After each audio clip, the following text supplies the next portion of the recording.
7:53 a.m. Priti Kumar never took the bus.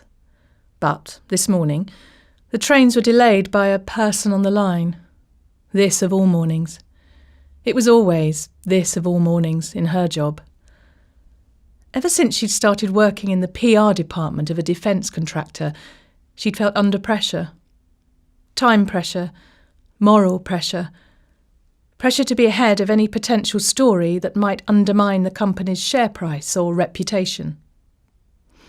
Her phone twitched. In fact, it buzzed, but she couldn't help interpreting its low murmur as a kind of nervous tick. The kind a serial killer has in one of those low-budget TV cop shows. Bad person, bad twitch.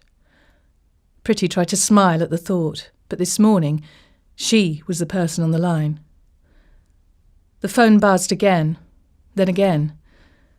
This was going to be a bad day. Bad days always started this way. A bad commute. A late entrance to an office run by ex-military types who preached punctuality. And rain, or sleet, or fog. No. The sun was shining. Bright but cool. A perfect early spring day. Not the kind of day you'd throw yourself in front of a train. Unless, of course, you had a good reason to. Priti didn't want to look at her phone because she knew what the twitching was about. She'd made a stupid mistake. She'd only realised it late last night. She'd slept fitfully, tossing and turning until the spring dawn surprised her at 6 a.m. The bus jolted to a halt.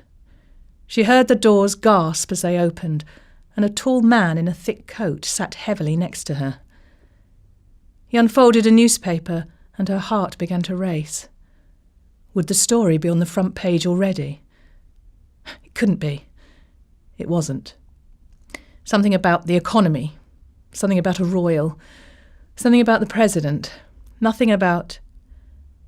But then the guy reacted to a buzz in his pocket. He reached in and looked down at the screen on his phone. Breaking news. Priti closed her eyes. How could she have been so careless? She'd been speared. It was such a simple phishing attack. The kind she'd been warned about and trained to recognise by experts in the field of cybercrime. But she'd fallen for the simplest trick in the book.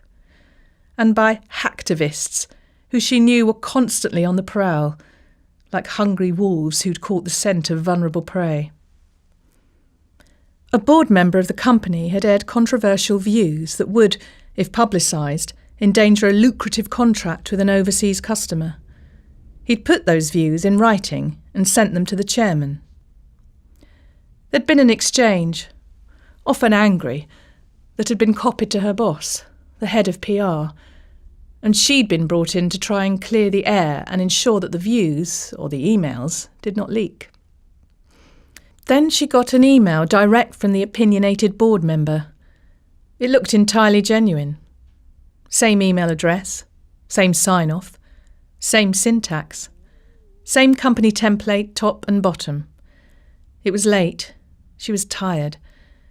She found this guy annoying, antediluvian in his views, and frankly, an embarrassment. She wished he'd just retire. First shut up, then retire. Her life would be so much easier. He asked her for the email chain. He wanted to draw a line under what he called this little local difficulty. It was a phrase she'd heard before. She didn't know where. In the hope that he was going to back down and finally keep his views to himself, she forwarded it to him. A cold rush of fear gripped her about an hour after she'd done it. She grabbed her phone and looked at the email again. She hated reading emails on a smartphone. They always looked different, harder to read, and then she saw the small difference in the email address. A P instead of a Q in the company name.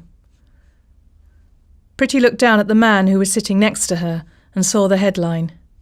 Breaking news. 8:12. The bus jerked forward, then stopped. Jerked again, stopped again.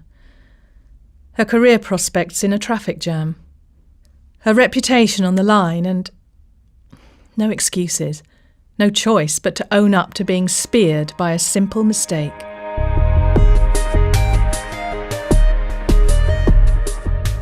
It's important to remember to verify the identity of callers or the senders of any message that asks you to do something.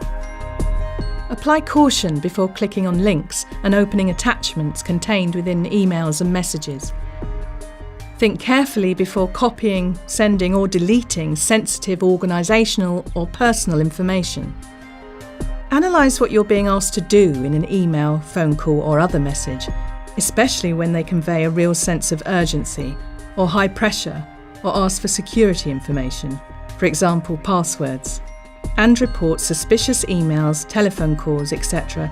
to your local IT security team.